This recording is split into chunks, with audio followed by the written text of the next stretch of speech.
जितनी थ्योरी आपको करा रहा हूँ ये मोर देन सफिशिएंट है। इससे ज़्यादा थ्योरी मत करिए कहीं से भी। आप इसके अलावा अगर करना है तो एमसीक्यू प्रैक्टिस करिए, और एमसीक्यू में भी पीवाईक्यू यानी प्रीवियस ईयर पेपर में आए हुए क्वेश्चन। इसके लिए सबसे पहले आप चले जाओ मेरे यूट्यूब चैनल पर, जहां पर मैं दो जगह पर एमसीक्यू या पीवाईक्यू प्रैक्टिस करा रहा हूँ।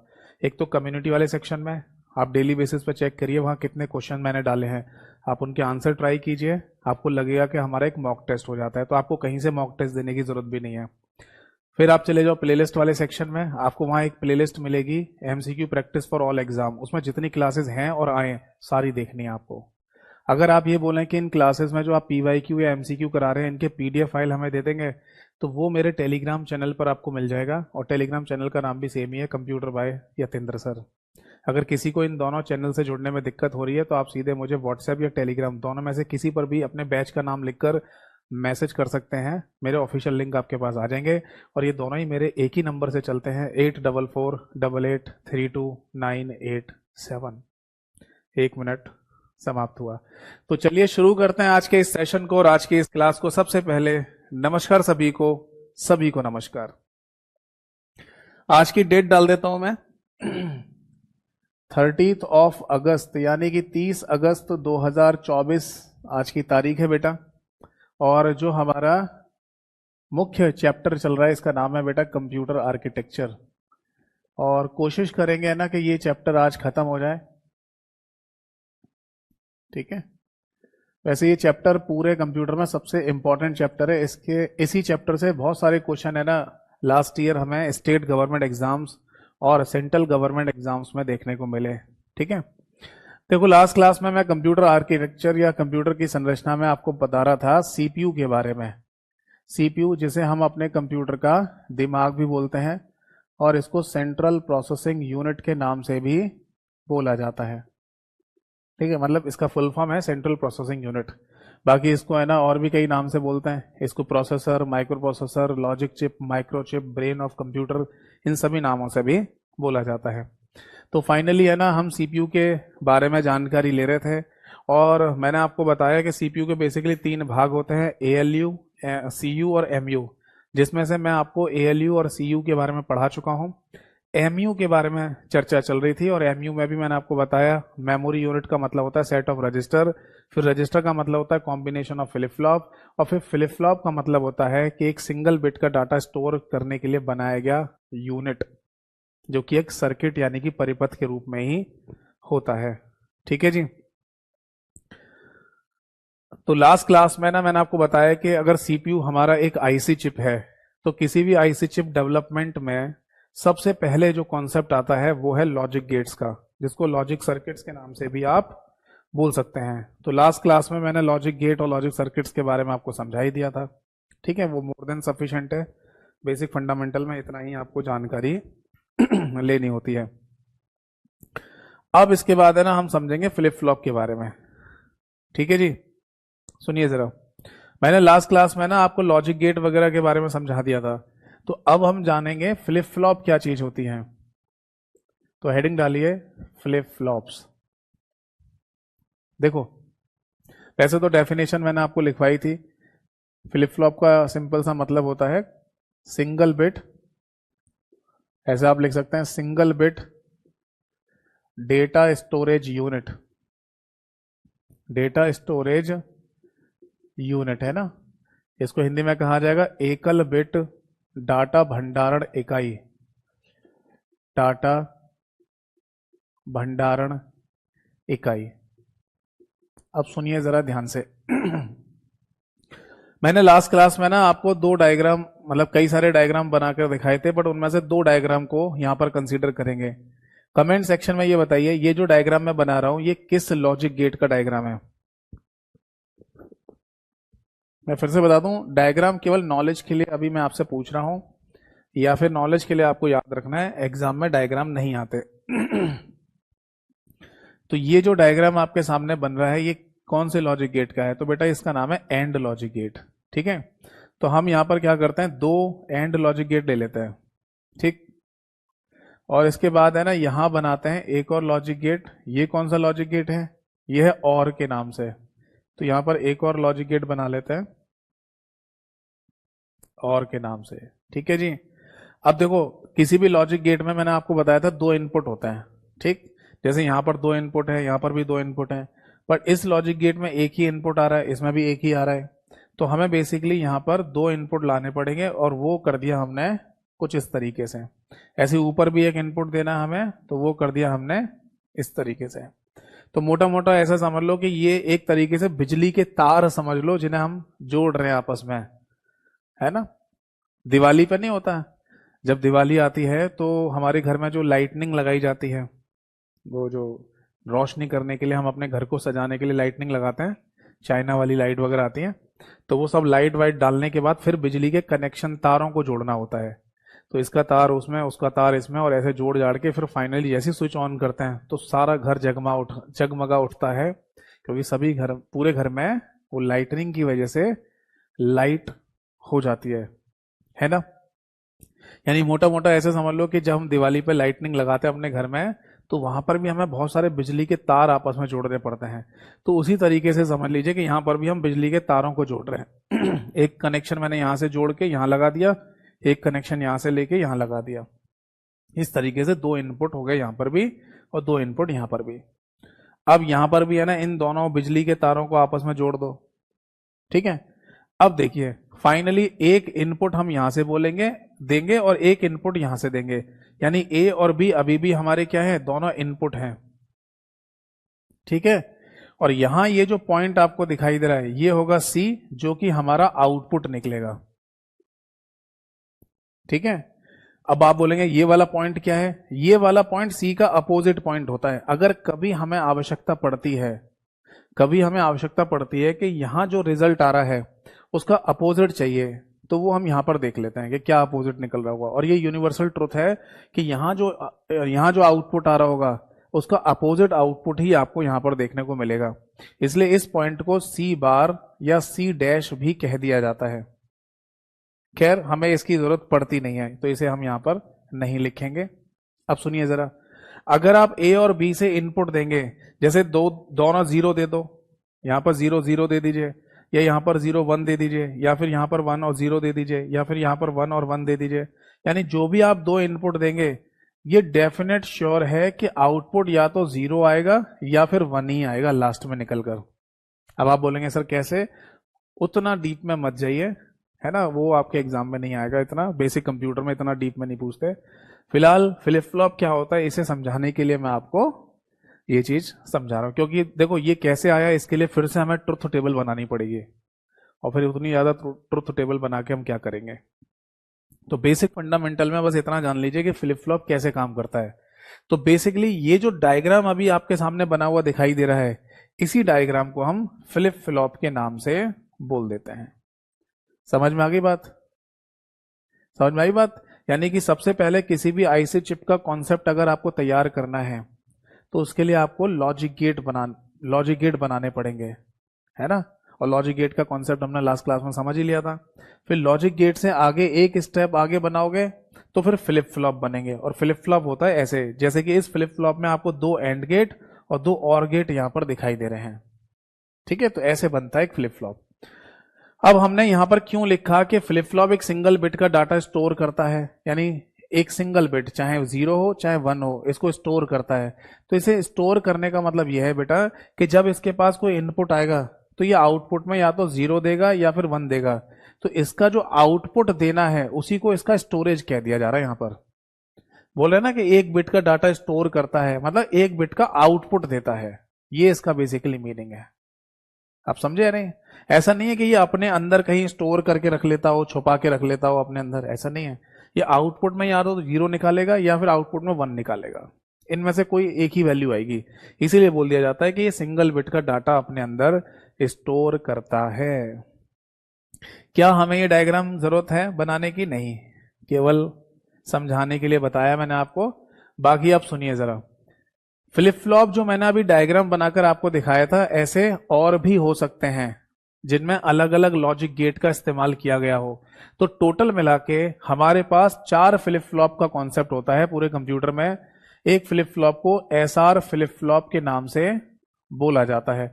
तो कई बार हमने देखा कि फ्लिप फ्लॉप में ना ऐसे फुल फॉर्म पूछ लेते हैं कि अगर आप किसी आईसी चिप में एस आर फ्लिप फ्लॉप का इस्तेमाल कर रहे हैं, तो एस आर का मतलब क्या है?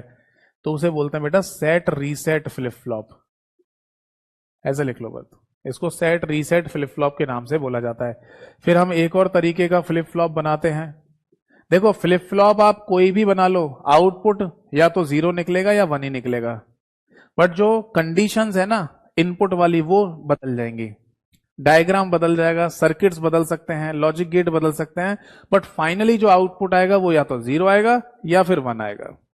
तो एक फ्लिप फ्लॉप और बनाया जाता है कंप्यूटर में आईसी चिप के केस में, जिसे जैक किल्बी फ्लिप फ्लॉप के नाम से भी बोला जाता है। एक flip flop T flip flop के नाम से जाना जाता है, इसको बोलते हैं टॉगल फ्लिप फ्लॉप। बीते कुछ समय पहले है ना एक पेपर हुआ जहां पर यही क्वेश्चन एग्जैक्टली पूछा गया था। मैं एग्जाम शब्द यहां पर लिख देता हूं। उन्होंने ये पूछा पेपर में कि बताइए अगर आप टी फ्लिप फ्लॉप का इस्तेमाल कर रहे हैं तो उसमें टी का फुल फॉर्म क्या होता है, टी का मीनिंग क्या है?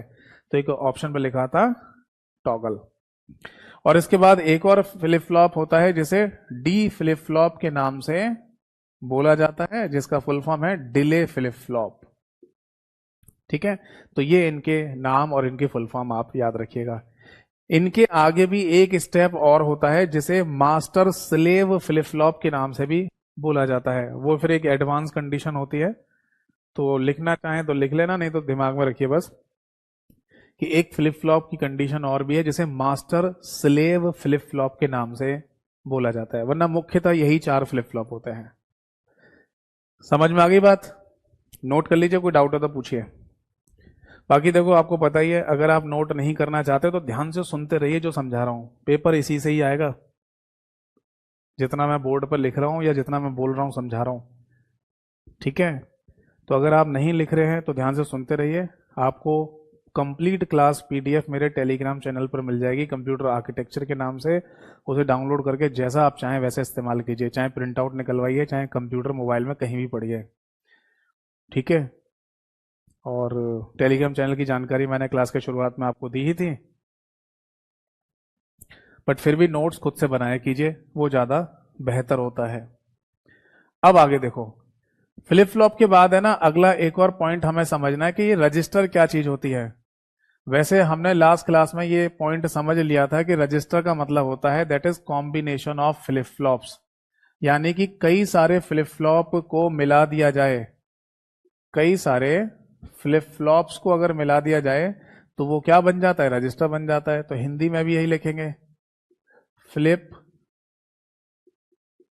फ्लॉप्स का युग्म, यानी कि ढेर सारे फ्लिप फ्लॉप को एक साथ जोड़ दिया जाए तो वो रजिस्टर कहलाता है। समझिए इस बात को। अभी जो मैंने बड़ा सा डायग्राम आपके सामने बनाया था, अगर मैं उस डायग्राम को छोटा सा ऐसा बना दूं, समझ लो बस, क्योंकि इतना बड़ा डायग्राम है ना, मैं बराबर मतलब बार बार अगर बनाऊंगा इस बोर्ड पर तो जगह कम पड़ जाएगी। समझ में आ रहे हैं? अगर मैं यहां पर ये जो आपको डब्बा बना के दिखा रहा हूं, इसे आप समझ लो कि जो अभी डायग्राम मैंने बनाया था वही है ये। ठीक है, क्योंकि हमें ऐसे बहुत सारे फ्लिप फ्लॉप बनाने पड़ेंगे यहाँ पर, तो उस पूरे बड़े से डायग्राम को एक डब्बे में कंसीडर कर लिया और ऐसे समझ लो कि ये है हमारा फ्लिप फ्लॉप नंबर 1। ठीक, अब ऐसे ही बड़ा सा डायग्राम मैं फिर से नहीं बनाकर छोटा सा डब्बा ही बना देता हूँ फ्लिप फ्लॉप का, और ये हो जाएगा हमारा फ्लिप फ्लॉप नंबर 2। फिर एक और हम फ्लिप फ्लॉप बना लेते हैं यहाँ पर, फ्लिप फ्लॉप नंबर 3। इसमें भी 2 इनपुट हो गए और एक आउटपुट हो गया। और इसी तरीके से मान लीजिए कि हम एक और यहां पर फ्लिप फ्लॉप बना रहे हैं, और ये फ्लिप फ्लॉप मान लीजिए 12वां फ्लिप फ्लॉप है, यानी कि 12 नंबर का। तो इसमें भी क्या हो जाएगा? 2 इनपुट और एक आउटपुट। अब इनको आपस में जोड़ना है, तो एक मान लो बिजली का तार हमने यहां जोड़ दिया, एक तार यहां जोड़ दिया, एक तार आगे जोड़ते जोड़ते ऐसे जोड़ेंगे, तो ये मिल गया हमें फाइनली इनपुट यहां पर और यहां पर। ये हो गया ए और ये हो गया बी। समझ में आया? ये वैसे ही समझ लो जैसे बिजली के तार आपस में जोड़ते हैं, ऐसे ही इन सर्किट्स के इन परिपथों को भी आपस में जोड़ दिया जाता है। अब आउटपुट जो मिलेगा हमें वो ऐसे मिल जाएगा। ठीक है, इन सभी को जोड़ दिया और फाइनली यहां पर हमें सी आउटपुट मिल जाएगा। तो ये जो फाइनली फ्लिप फ्लॉप मैंने यहां पर बनाए हैं या लगाए हैं, इनका जो कॉम्बिनेशन है वो क्या कहलाएगा? इन्हीं का कॉम्बिनेशन बेटा रजिस्टर के नाम से बोला जाएगा। आप समझ में आ गई बात या नहीं? यानी रजिस्टर शब्द अगर आपसे पूछा जाए कि what is the meaning of register, तो इसका सिंपल सा आंसर है कॉम्बिनेशन ऑफ फ्लिप फ्लॉप। ढेर सारे फ्लिप फ्लॉप को जब आपस में जोड़ दिया जाता है तब उनसे एक रजिस्टर बनता है। तो ऐसे करके हमने यहाँ पर टोटल कितने फ्लिप फ्लॉप जोड़े हैं? 12 फ्लिप फ्लॉप। ऐसा फिक्स नहीं होता कि किसी रजिस्टर को बनाने के लिए 12 ही फ्लिप फ्लॉप का इस्तेमाल किया जाए। 16 फ्लिप फ्लॉप भी हो सकते हैं, 8 फ्लिप फ्लॉप भी हो सकते हैं, 12 भी हो सकते हैं। इट डिपेंड्स ऑन कंडीशन कि आप कितने बिट का रजिस्टर बना रहे हैं। तो अगर मैं आपसे ये पूछूं कि यहाँ पर total number of flip flop कितने इस्तेमाल में लाए गए हैं, तो आंसर है 12 यानी कि 12, है ना? तो कितने बिट का डाटा स्टोर कर रहे होंगे? तो हमें पता है कि एक फ्लिप फ्लॉप 1 बिट का डाटा स्टोर करता है। तो 12 फ्लिप फ्लॉप मिलके कितने बिट का डाटा स्टोर करेंगे? 12 बिट का। तो ये जो रजिस्टर बना हुआ है यहाँ पर, ये जो पूरा रजिस्टर बना हुआ है, इसको आप 12 बिट रजिस्टर के नाम से भी बोल सकते हैं। केवल रजिस्टर शब्द ना बोल के आप इसे 12 बिट्स रजिस्टर भी कह सकते हैं। समझ में आ गई बात? नोट कर लीजिए, और कोई डाउट है तो पूछिए। अब देखिए, ये जो रजिस्टर है, ये जो अभी मैंने आपके सामने बना के दिखाया रजिस्टर, ऐसा अकेला रजिस्टर नहीं होता। ऐसे कई सारे रजिस्टर्स होते हैं हमारे सीपीयू के अंदर। तो टोटल कितने रजिस्टर्स होते हैं? टोटल होते हैं 7, यानी कि 7 रजिस्टर्स होते हैं। तो अगला जो पॉइंट मैं यहां पर लिखने जा रहा हूं वो है दैट इज मेमोरी यूनिट। तो हेडिंग डालिए मेमोरी यूनिट। सीपीयू का तीसरा भाग, जिसे शॉर्ट में एमयू के नाम से भी बोला जाता है। तो बेटा मैंने यहां पर क्या लिखवाया था? मैंने मेमोरी यूनिट के केस में आपको लिखवाया था that is set of registers. यानी कि अगर रजिस्टर्स का समूह बना दिया जाए, रजिस्टरों का समूह बना दिया जाए, तो उसको हम क्या बोलेंगे? उसी को हम मेमोरी यूनिट के नाम से बोल देंगे। तो टोटल मिला के यहाँ पर कितने रजिस्टर्स होते हैं? 7 रजिस्टर्स होते हैं, जिनके सेट को, समूह को ही मेमोरी यूनिट कहा जाता है। क्लियर है बेटा? तो अब मुझे ये बताइए, जब हमने सीपीयू बनाया था यानी कि सेंट्रल प्रोसेसिंग यूनिट, तो बोला कि इसके टोटल 3 पार्ट होते हैं। पहला पार्ट एएलयू, ये समझ में आ गया। दूसरा पार्ट सीयू, ये भी समझ में आ गया। और तीसरा पार्ट है एमयू यानी कि मेमोरी यूनिट। तो मेमोरी यूनिट भी अब हमें समझ में आ गया, क्योंकि मेमोरी यूनिट का मतलब है सेट ऑफ रजिस्टर थे। फिर हमें समझ में आ गया रजिस्टर क्या चीज है, फिर हमें समझ में आ गया फ्लिप फ्लॉप क्या चीज है, और फ्लिप फ्लॉप कहाँ से बनते हैं? लॉजिक गेट से बनते हैं। तो वो भी हमने लास्ट की क्लास में समझ लिया था। ठीक है जी। तो अब फाइनली हम रजिस्टर्स के बारे में समझने जा रहे हैं, जो 7 रजिस्टर्स होते हैं। क्योंकि आपके एग्जाम में लास्ट ईयर रजिस्टर को लेकर है ना, कई सारे एग्जाम में क्वेश्चन पूछे गए हैं। इवन एसएससी सीजीएल मेंस का जो पेपर हुआ लास्ट ईयर, उसमें भी रजिस्टर को लेकर कई क्वेश्चन पूछे गए। ठीक है। स्टेट गवर्नमेंट एग्जाम्स होते हैं, वहां पर भी रजिस्टर के क्वेश्चन अक्सर देखने को मिल जाता है। तो ये एक इंपॉर्टेंट टॉपिक है कंप्यूटर आर्किटेक्चर में। नोट कर लिया सभी ने?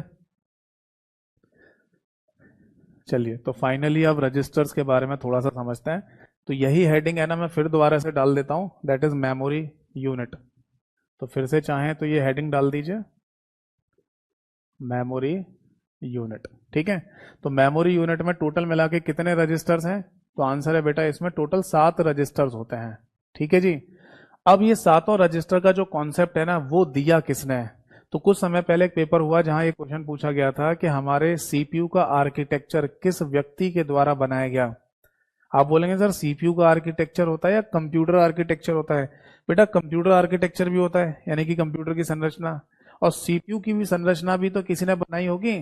तो ये पॉइंट आप यहां पर नोट कीजिए, सीपीयू आर्किटेक्चर, यानी किसी ने तो ये तय किया होगा या बनाया होगा कि सीपीयू के 3 भाग होंगे, तीनों के नाम ये होंगे, तीसरा नाम ये होगा, मेमोरी यूनिट, उसमें रजिस्टर्स होंगे। तो यानी सीपीयू की जो संरचना है वो भी तो किसी ने तय की होगी, वो भी तो किसी ने बनाई होगी। तो बेटा इसका आंसर है जॉन वॉन न्यूमैन।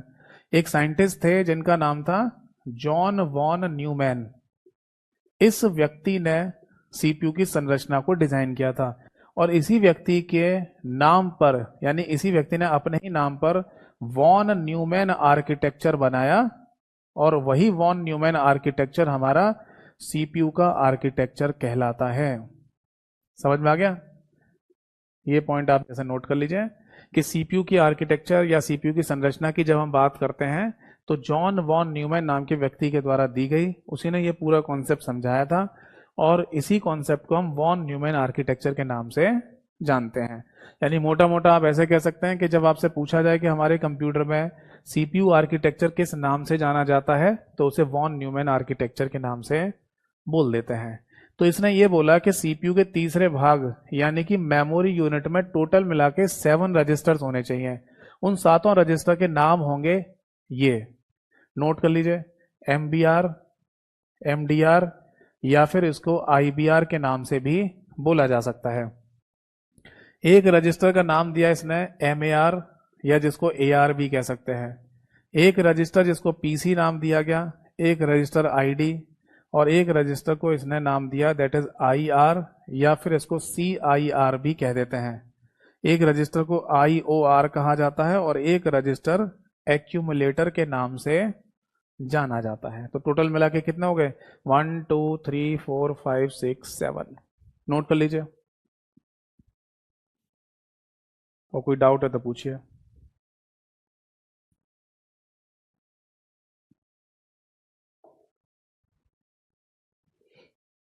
क्लियर है जी? अब सबसे पहला पॉइंट तो ये आता है कि सर इन रजिस्टर्स की फुल फॉर्म भी पेपर में पूछी जा सकती है। जी हाँ, बिल्कुल पूछी जा सकती है। तो जिनकी फुल फॉर्म है उनकी फुल फॉर्म लिखिए पहले तो। ये रब कर दो।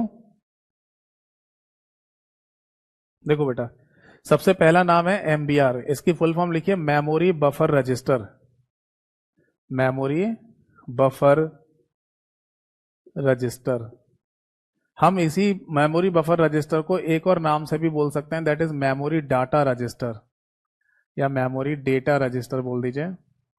ठीक है, क्योंकि हिंदी में डाटा लिखा जाता है और इंग्लिश में डेटा बोला जाता है, दोनों में से कोई भी नाम यूज कर सकते हो। और तीसरा नाम होता है आईबीआर यानी कि instruction buffer register. Instruction buffer register. Clear है जी?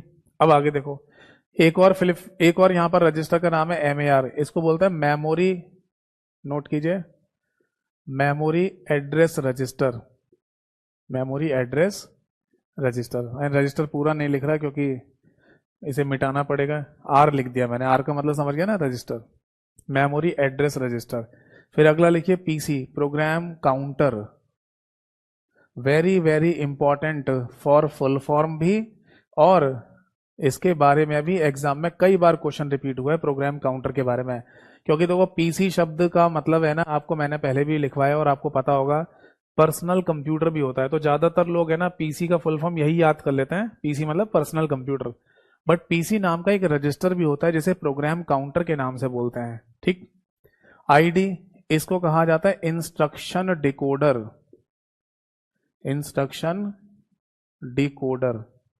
इसके बाद आता है आईआर, आईआर को कहते हैं इंस्ट्रक्शन रजिस्टर, या फिर इसको सीआईआर भी कहा जाता है, current instruction register. Current instruction register ये भी बोला जाता है। जैसे लास्ट ईयर है ना, जब सीजीएल मेंस का पेपर हुआ था, वहां पर है ना सीआईआर शब्द लिखकर क्वेश्चन पेपर में पूछा गया। उन्होंने ये पूछा था, मतलब इसका जो वर्क है वो क्वेश्चन में लिख कर दिया और पूछा कि ये काम किस का होता है, तो ऑप्शन में लिखा हुआ आया था सीआईआर यानी कि करंट इंस्ट्रक्शन रजिस्टर का। अब करंट इंस्ट्रक्शन रजिस्टर को केवल इंस्ट्रक्शन रजिस्टर के नाम से भी बोलते हैं। फिर आता है आईओआर, इसको बोलते हैं बेटा input output register. Input output register. और लास्ट में होता है एक्यूमुलेटर, जिसकी कोई भी फुल फॉर्म नहीं होती है। नोट कीजिए, कोई डाउट है तो पूछिए। तो मोटा मोटी बात है ना, हमें यहाँ ये समझ में आ गई कि अगर हम बात कर रहे हैं रजिस्टर्स की तो टोटल 7 रजिस्टर का कॉन्सेप्ट होता है सीपीयू के तीसरे भाग मेमोरी यूनिट में, और उनके नाम होते हैं ये। तो अब मैं एक एक करके है ना सभी रजिस्टर का नाम लिखूंगा और इनके बारे में बताता जा रहा हूं। आप सुनते जाइए, लिखते जाइए, कोई डाउट है तो पूछते जाइए। रब कर दें। देखो सबसे पहले ना हम बात करेंगे एमबीआर, एमडीआर या आईवीआर की, यानी कि 3 नाम जरूर हैं बट मतलब एक ही है। इसको है ना memory buffer register, memory data register या इंस्ट्रक्शन बफर रजिस्टर के नाम से बोला जा सकता है। ठीक है जी। अब देखो सबसे पहला पॉइंट तो यहां पर यही आता है कि इसमें ये बफर शब्द जो लिखा हुआ है इसका क्या मतलब है, और इंस्ट्रक्शन यहां जो शब्द लिखा है इसका क्या मतलब है। तो आप इस बात को ऐसे समझ लो कि सीपीयू के केस में इंस्ट्रक्शन शब्द अगर कभी लिखा हुआ आता है तो इसको बेसिकली डेटा ही कहा जाता है। इंस्ट्रक्शन का मतलब डेटा ही होता है सीपीयू के रिस्पेक्ट में। ऐसे बोल दीजिए कि सीपीयू के पास डाटा आ रहा है, सीपीयू के अंदर डाटा आ रहा है, तो उसको इंस्ट्रक्शन के नाम से भी बोल देते हैं। ठीक है, तो बेसिकली अब समझते हैं इस बफर का मतलब क्या है। देखो जी, एक क्वेश्चन मैं आपको बता रहा हूं जिसमें यह पूछा गया कि बफरिंग किससे संबंधित होती है। Buffering is related to. आप मुझे कमेंट सेक्शन में ये बताइए कि आपने ना कभी बफरिंग देखी है, आपके मोबाइल में या आपके कंप्यूटर में बफरिंग हो रही हो। आप बोलेंगे सर बफरिंग का मतलब वही जो बीच में अचानक कोई वीडियो या कोई चीज जो हम कंप्यूटर में देख रहे हैं वो रुक जाती है, वो गोला सबसे जनरली वीडियो के केस में होता है ऐसा कि हम है ना कोई वीडियो या मूवी देख रहे होते हैं तो उसमें बीच में गोला सा घूमने लगता है, धीरे धीरे गोला घूमने लगेगा और वीडियो रुक जाती है कुछ देर के लिए, और फाइनली जब है ना हम दोबारा मतलब थोड़ी देर वेट करते हैं उसके बाद फिर चल जाती है, फिर गोला घूमने लगता है। देखा आपने? तो इसी को बफरिंग के नाम से या कई बार लोडिंग के नाम से भी बोल देते हैं कुछ लोग, बट लोडिंग शब्द सही नहीं है, बफरिंग शब्द सही है। और ऐसा हमें कब देखने को मिलता है? हमें ये देखने को मिलेगा जब इंटरनेट से हम ऑनलाइन किसी वीडियो को देख रहे होते हैं और इंटरनेट की स्पीड स्लो हो जाए। क्योंकि इंटरनेट की स्पीड अगर फास्ट आ रही है, परफेक्ट आ रही है, तब आपको ऐसी बफरिंग देखने को कभी नहीं मिलेगी। बट इंटरनेट की स्पीड अगर स्लो हो गई है, आपका मोबाइल डाटा या आपका वाईफाई कनेक्शन स्लो हो गया है, तब उस केस में आपको बार बार ये लोडिंग बफरिंग जैसा देखने को मिलता है। तो क्वेश्चन पेपर में ये पूछा जा रहा है कि बफरिंग इज रिलेटेड टू, यानी बफरिंग किससे संबंधित होती है। तो इस क्वेश्चन का सही आंसर क्या होगा? बफरिंग किससे संबंधित होती है? अब बेटा देखो, सबसे पहली बात लोगों के दिमाग में यही आ जाता है कि बफरिंग अगर हो रही है हमारे मोबाइल में या कंप्यूटर में तो इंटरनेट की वजह से हो रही है। तो सही भी है, गलत नहीं है, क्योंकि इंटरनेट की स्पीड स्लो हो गई है तभी तो बफरिंग देखने को मिली हमको। बट ये एक परफेक्ट सही आंसर नहीं है कि अगर आप ये बोलें कि बफरिंग किससे संबंधित है तो आप इंटरनेट को आंसर टिक कर दें। क्योंकि देखो इंटरनेट अगर सही चल रहा था तो फिर बफरिंग कहाँ होती है? नहीं होती है। बट इंटरनेट स्लो हो रहा है तब देखने को मिल रही है, इसका मतलब कोई और चीज है जो इससे जुड़ी हुई है, इस बात के लिए जुड़ी हुई है। तो बेटा इस क्वेश्चन का सही आंसर हो जाएगा दैट इज रजिस्टर। सबसे पहला नाम आता है रजिस्टर। ठीक, अब क्वेश्चन ये पूछा जाएगा कि रजिस्टर तो 7 होते हैं, तो सातों रजिस्टर में से कौन से रजिस्टर से संबंधित होती है बफरिंग? तब फिर आंसर होगा दैट इज एमबीआर नाम के रजिस्टर से, यानी कि मेमोरी बफर रजिस्टर से। अब मैं आपको लॉजिक समझाता हूं कि इंटरनेट की स्पीड स्लो हो जाने पर क्यों हमारे मोबाइल या कंप्यूटर में कोई ऑनलाइन वीडियो हम देख रहे होते हैं उसमें बफरिंग आ जाती है, जबकि अगर कोई वीडियो या मूवी अगर हम देख रहे होते हैं और वो वीडियो या मूवी हमारे कंप्यूटर में पहले से सेव है, उसमें बफरिंग कभी नहीं आएगी, ये ऑनलाइन में ही आएगी। बट कैसे, क्या हो जाता है समझिए। जैसे है ना इंटरनेट का डाटा आपके पास आ रहा है, ठीक है जी, इंटरनेट का डाटा आपके पास आ रहा है और ये आया आपके पीसी में यानी कि कंप्यूटर में, ठीक है जी। अब पीसी में यानी कंप्यूटर में लगा हुआ है सीपीयू यानी कि सेंट्रल प्रोसेसिंग यूनिट, और सेंट्रल प्रोसेसिंग यूनिट के अंदर लगा होता है एक रजिस्टर जिसको एमबीआर यानी कि मेमोरी बफर रजिस्टर के नाम से बोलते हैं, ठीक है। अब अगर इंटरनेट की स्पीड कभी भी स्लो हो गई, नीचे हो गई, तो जो डाटा आ रहा है ना वो बहुत स्लो स्लो आने लगता है। पहले जिस रफ्तार से आ रहा था उस रफ्तार से ना आके धीमे धीमे आएगा, और धीमे धीमे आते हुए इस रजिस्टर के अंदर धीमे धीमे स्टोर होगा, धीमे धीमे स्टोर होगा ऐसे। और जब तक इस रजिस्टर के अंदर ये डाटा पूरा स्टोर नहीं हो जाएगा, यानी ये पूरा भर नहीं जाएगा, तब तक सीपीयू अपनी प्रोसेसिंग को रोक देता है और उस कंडीशन में आपकी स्क्रीन पर वो गोला सा घूमता हुआ आपको दिखाई देगा। इसका एक प्रैक्टिकल एग्जांपल समझिए। जैसे किसी क्लास में बच्चे अभी भी एंटर कर रहे हैं, बच्चे आए जा रहे हैं आए जा रहे हैं, और टीचर है ना क्लास में पहले ही पहुंच जाए, तो क्या टीचर क्लास को शुरू कर देता है? अगर कोई कर दे तो एक अलग बात है, वरना ज्यादातर टीचर ऐसा करते नहीं है। ज्यादातर टीचर्स क्या करते हैं, बच्चों को आने देते हैं कि आ जाओ भाई आ जाओ, अभी सारे बच्चे बैठ जाएं उसके बाद ही क्लास शुरू करूंगा, वरना जैसे ही मैं पढ़ाना शुरू कर दूंगा फिर कोई ना कोई बच्चा बाद में आएगा, कहेगा सर प्लीज एक बार और समझा दो, दोबारा रिपीट कर दो। होता है नहीं? तो अगर किसी क्लासरूम में बच्चे आए जा रहे हैं और टीचर पहले से पहुंच चुका है, तब भी क्लास शुरू नहीं हो रही है, क्यों? जब तक सारे बच्चे नहीं आ जाएंगे तब तक क्लास शुरू नहीं करेंगे। तो इसी को क्या बोलेंगे? बफरिंग होना बोलेंगे। यानी कि जब तक इस रजिस्टर में पूरा डाटा पूरा भर नहीं जाएगा तब तक सीपीयू अपनी प्रोसेसिंग को रोक के रखेगा, और उसी प्रोसेसिंग के रुकने की वजह से आउटपुट जनरेट नहीं हो रहा होता है और आपको स्क्रीन पर वो गोला घूमता हुआ दिखाई देगा। बट चाहे भले ही इंटरनेट की स्पीड स्लो हो, डाटा धीमे धीमे आ रहा है, बट आ तो रहा है, और जैसे जैसे आता जाएगा आता जाएगा आता जाएगा आता जाएगा और ये भर जाएगा, तब उसके बाद में सीपीयू को प्रॉपर डाटा मिल जाएगा और सीपीयू इसकी प्रोसेसिंग करके आउटपुट बना देगा, और उस केस में आपको वो लोडिंग का सिंबल गायब होता हुआ दिखाई देगा, मतलब लोडिंग हट जाएगी, वो बफरिंग हट जाएगी, और जो वीडियो आप ऑनलाइन देख रहे हैं वो चल जाएगी, थोड़ी सी चलेगी। क्यों? क्योंकि इंटरनेट की स्पीड तो अभी भी स्लो है, तो फिर वो डाटा फिर से खाली हो जाएगा। क्योंकि इंटरनेट की स्पीड तो स्लो है, डाटा अभी भी तो धीमे धीमे आ रहा होगा, तो जितना आ चुका था उसका तो उसने आउटपुट बना दिया, और जैसे ही वो आउटपुट बन के पूरा हुआ, ये यहां पर फिर से खाली हो गया और फिर से भरने लग जाएगा धीमे धीमे, और ये जब तक भरेगा नहीं तब तक फिर लोडिंग का सिंबल आ जाएगा। और यही चीज हम फेस करते हैं ऑनलाइन वीडियो देखते समय, जब इंटरनेट की स्पीड स्लो हो जाती है, बार बार वो लोडिंग होती है या बफरिंग होती है, फिर चल जाती है, फिर होती है, फिर चल जाती है, फिर होती है, फिर चल जाती है वीडियो। बताइए ये कॉन्सेप्ट समझ में आया है नहीं?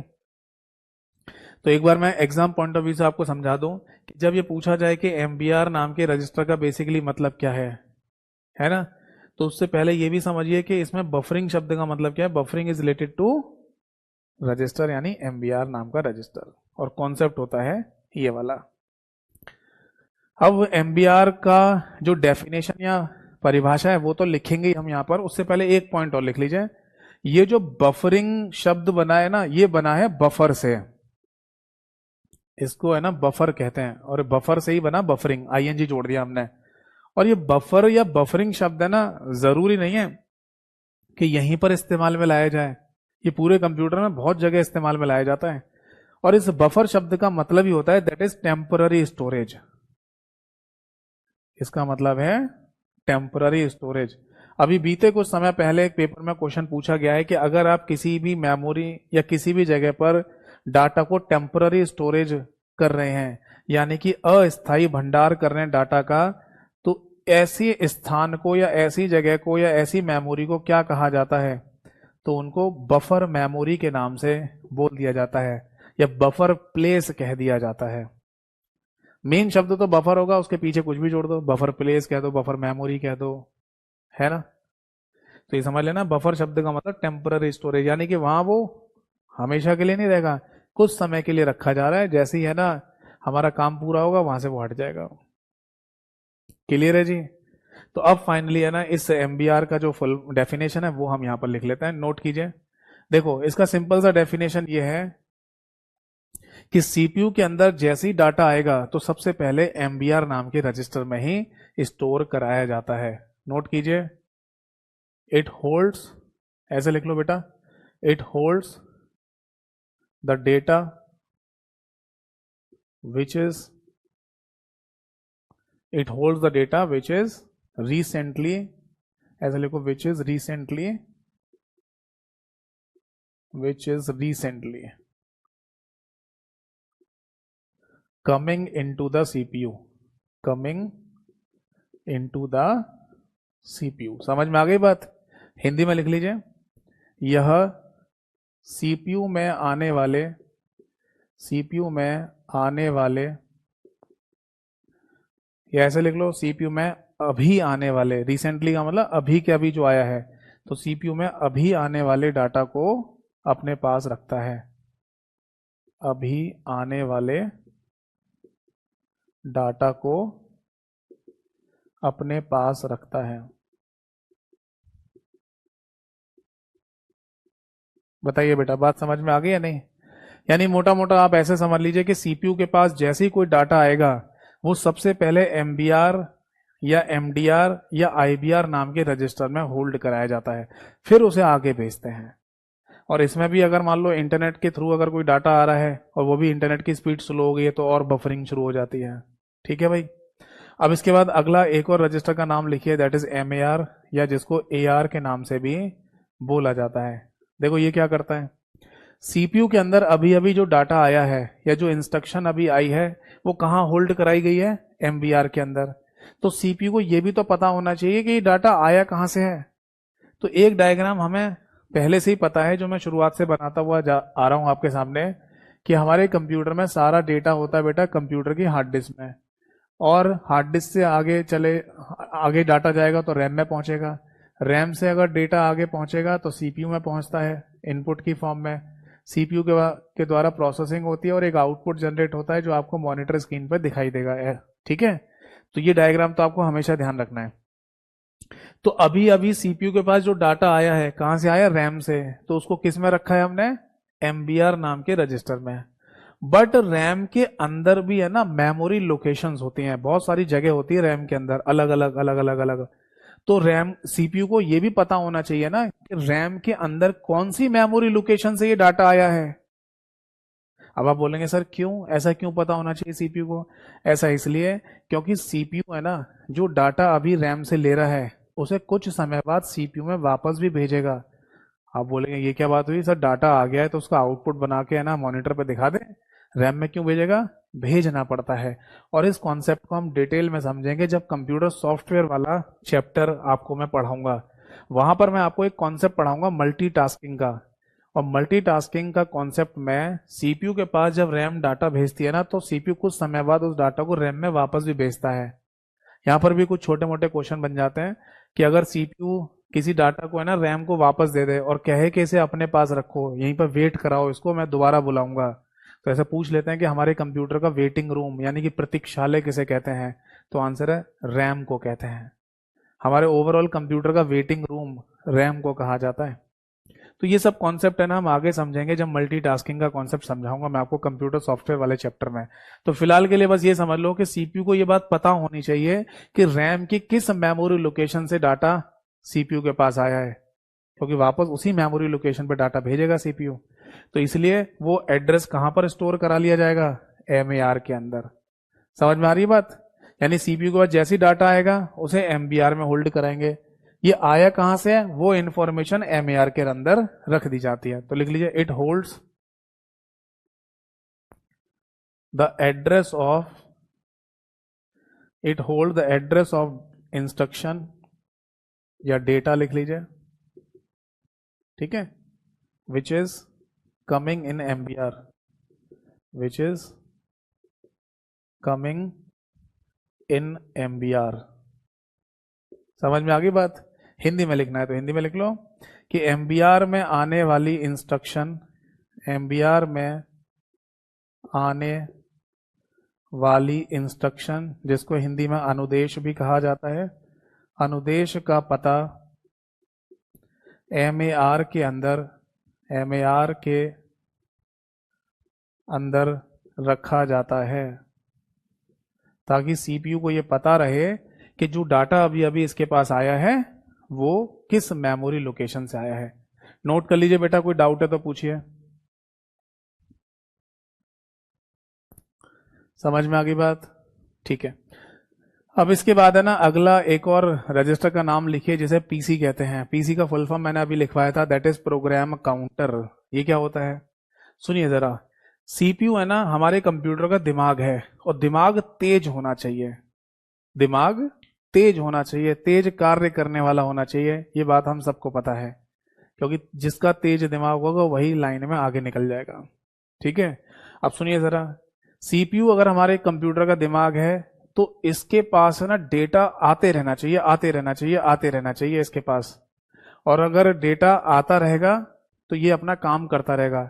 एक कंडीशन ये बोली जाती है कंप्यूटर के केस में कि सीपीयू को कभी खाली नहीं छोड़ना है हमें, सीपीयू को हमेशा कोई ना कोई काम देते रहना है, कब तक, जब तक कंप्यूटर बंद ना हो जाए। सीपीयू को किसी आइडल कंडीशन में नहीं छोड़ते हैं, मतलब खाली नहीं बिठाते इसको, है ना। तो देखो ये काम इतनी जल्दी जल्दी चल रहा होता है, समझ में आइए कि आप इसको समझिए कि अभी अभी जो डाटा आया है वो कहां पर रखा गया, एमबीआर के अंदर। जो डाटा अभी आया है उसका एड्रेस कहां रखा गया, एमएआर के अंदर। अब सीपीयू को यह भी पता होना चाहिए कि मेरे अंदर अगला कौन सा डाटा आएगा।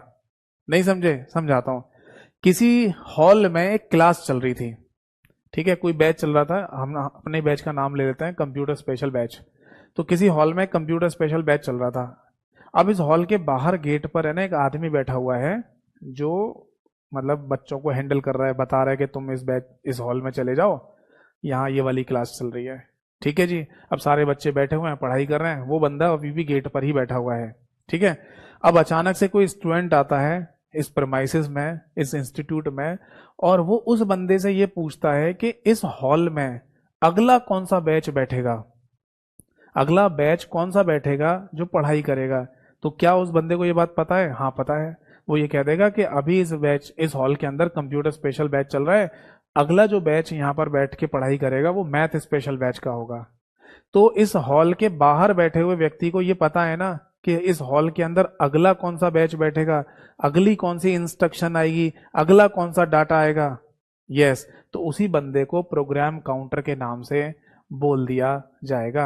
यानी प्रोग्राम काउंटर नाम का ये जो रजिस्टर है ना, इसको ये पता होता है कि सीपीयू के अंदर अगली कौन सी इंस्ट्रक्शन आएगी। अब समझ में आ गया? तो नोट कर लीजिए, it holds the information about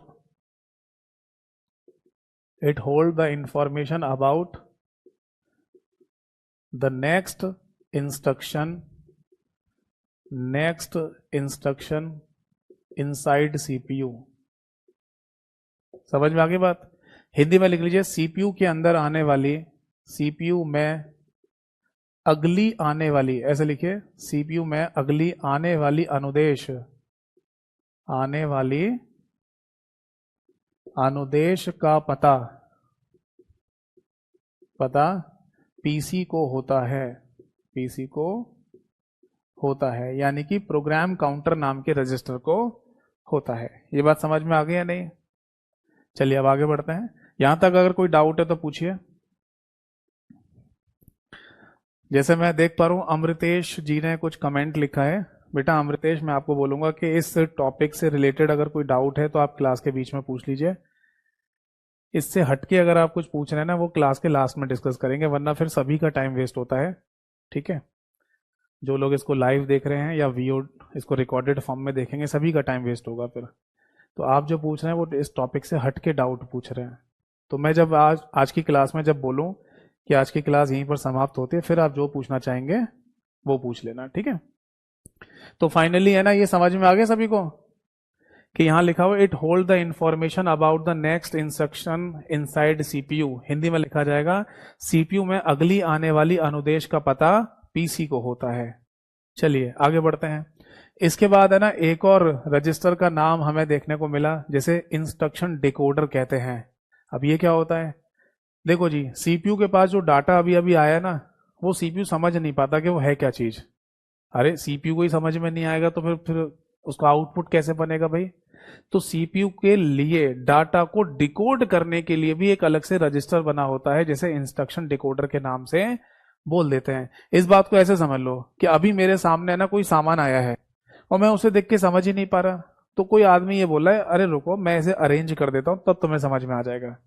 यानी कि वो मेरे मुताबिक बना रहा है ना, तभी तो मेरे को समझ में आएगा। अभी तो आ गया है बस हमारे पास।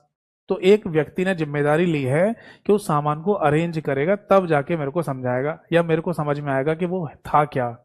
तो ऐसे ही समझ लीजिए, इंस्ट्रक्शन डिकोडर नाम का रजिस्टर काम करता है। तो बस ये लिख लीजिए, it डिकोड्स the instruction for CPU. It डिकोड्स the instructions for CPU. ठीक है भाई। हिंदी में लिख लीजिए, यह सीपीयू के लिए अनुदेशों को डिकोड करने का काम करता है। डिकोड करने का काम करता है। अब समझ में आ गई बात? देखो, अगर ये डिकोड कर रहा है तो इसका मतलब जो इंस्ट्रक्शन है वो पहले कोडेड फॉर्म में होंगी ना। भाई आपने रीजनिंग पढ़ी है तो आपने एक चैप्टर पढ़ा होगा कोडिंग डिकोडिंग, है ना? तो किसी शब्द को पहले कोड कर देते हैं और आपको उसे डिकोड करने का मेथड पता चल रहा है तो डिकोड करके आंसर निकाल लेते हो। तो वैसे ही समझ लीजिए कि सीपीयू के पास जो अभी डाटा है वो कोडेड फॉर्म में है, उसे डिकोड अगर नहीं किया गया तो सीपीयू को समझ में नहीं आएगा कि वो क्या चीज थी। तो इसकी जिम्मेदारी भी इंस्ट्रक्शन डिकोडर नाम के रजिस्टर को दी जाती है। अब आगे लिखिए आईआर या सीआईआर, ये क्या चीज है? देखो आईआर यानी कि इंस्ट्रक्शन रजिस्टर या सीआईआर यानी कि करंट इंस्ट्रक्शन रजिस्टर। इससे सीधे सीधे क्वेश्चन है ना, last year SSC CGL mains के पेपर में भी क्वेश्चन पूछा गया और उसमें यह पूछा गया था कि सीपीयू के अंदर वो फाइनल प्लेस, माफ कीजिए, सीपीयू के अंदर वो फाइनल प्लेस जहां पर आने के बाद अब डाटा की प्रोसेसिंग होना शुरू होगी। देखो ये बात सभी को पता है ना कि सीपीयू के अंदर जो डाटा आ रहा है उसको इनपुट कहते हैं, और फिर इनपुट की प्रोसेसिंग होती है, फिर आउटपुट बनता है जो आपको मॉनिटर स्क्रीन पे दिखाई देगा। तो इनपुट जो आ रहा है ये अभी तक की बात चल रही थी सारी की सारी। अब फाइनली एक फाइनल जगह होनी चाहिए जहां पर उस डाटा को रख दिया जाए और सीपीयू अपनी प्रोसेसिंग शुरू करे। अब समझ में आ रही है बात? तो वो फाइनल जगह कौन सी होती है, वो फाइनल रजिस्टर कौन सा होता है जिसमें डाटा को रखने के बाद सीपीयू अब अपनी प्रोसेसिंग शुरू करेगा, इनपुट से आउटपुट बनाने की प्रक्रिया शुरू करेगा।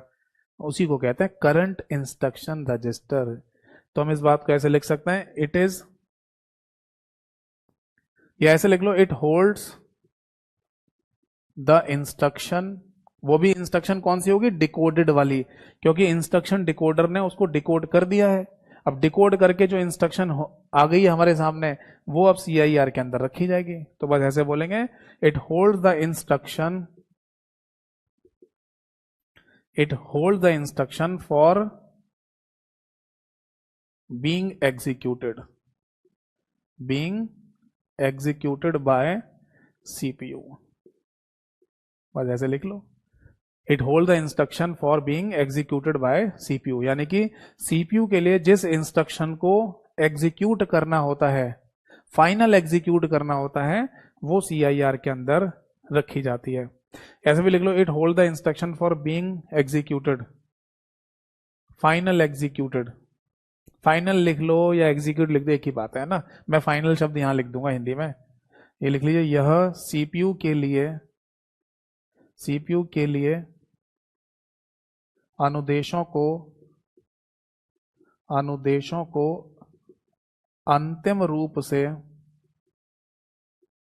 अंतिम रूप से अपने पास रखता है, अपने पास रखता है, ताकि सीपीयू इस डाटा की या इस अनुदेश की प्रोसेसिंग पूरी कर पाए। नोट कर लीजिए बेटा, कोई डाउट है तो पूछिए।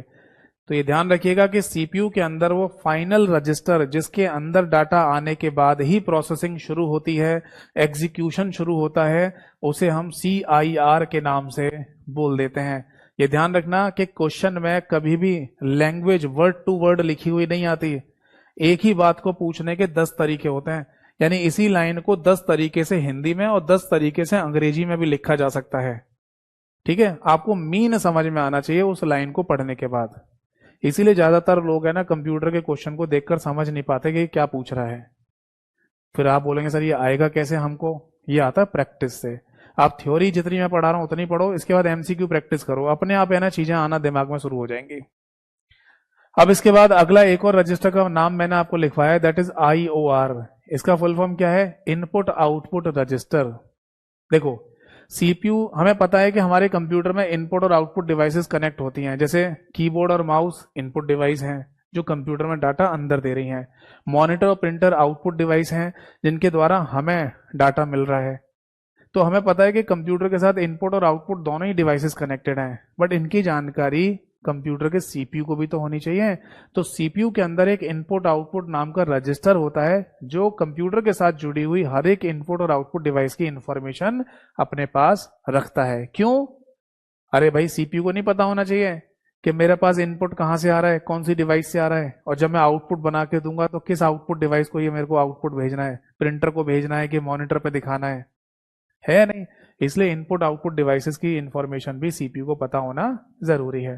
तो लिख लीजिए, it holds the information about, it holds the information about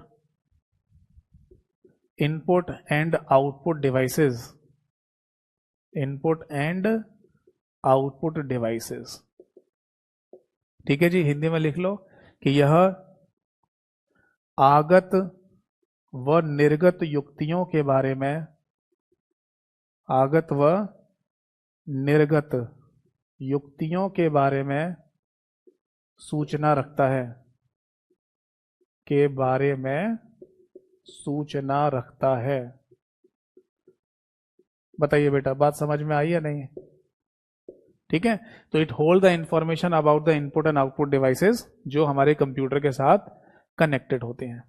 और अब फाइनली एक और रजिस्टर के बारे में मैं आपको समझा दूं, इसके बाद फिर मैं आपके डाउट्स लूंगा। ठीक है, एक लास्ट रजिस्टर और रह गया यहां पर जिसका नाम है एक्यूमुलेटर। क्या एक्यूमुलेटर नाम के रजिस्टर का कोई अपना फुल फॉर्म होता है? तो आंसर है नहीं, ये एक्यूमुलेटर के नाम से ही जाना जाता है। इसको मैं टेक्निकल वे में समझाऊं उससे पहले है ना, आप एक बात समझिए। इसको एक प्रैक्टिकल एग्जांपल से समझाता हूं, सुनिए। मैं है ना मार्केट जा रहा था और मेरे को मार्केट से सामान खरीद के लेके आना है। अब मैं अकेला नहीं जाना चाह रहा क्योंकि बोर हो जाऊंगा, इसलिए मैंने अपने एक दोस्त को फोन किया, भाई चलेगा? उसने कहा हाँ चल रहा हूँ। और इवन है ना, मैं उसको फोन भी नहीं करता, उससे मतलब बोलना तो पड़ेगा ही मेरे को अपने दोस्त को, चाहे मैं फोन करके बोलूं चाहे उसके घर पहुंच जाऊं, वो मना नहीं करता कभी भी। जैसे मैं बोलूं चल भाई, वो तुरंत चल देता है, यानी कि वो मेरा सपोर्टेबल है। समझ में आ रही है बात? पहली बात। दूसरी बात यह है कि अब हम बाजार गए, वहां से है ना मैंने सामान खरीदा, सामान कुछ ज्यादा हो गया, यानी बहुत सारे थैले या बैग मेरे हाथ में आ गए।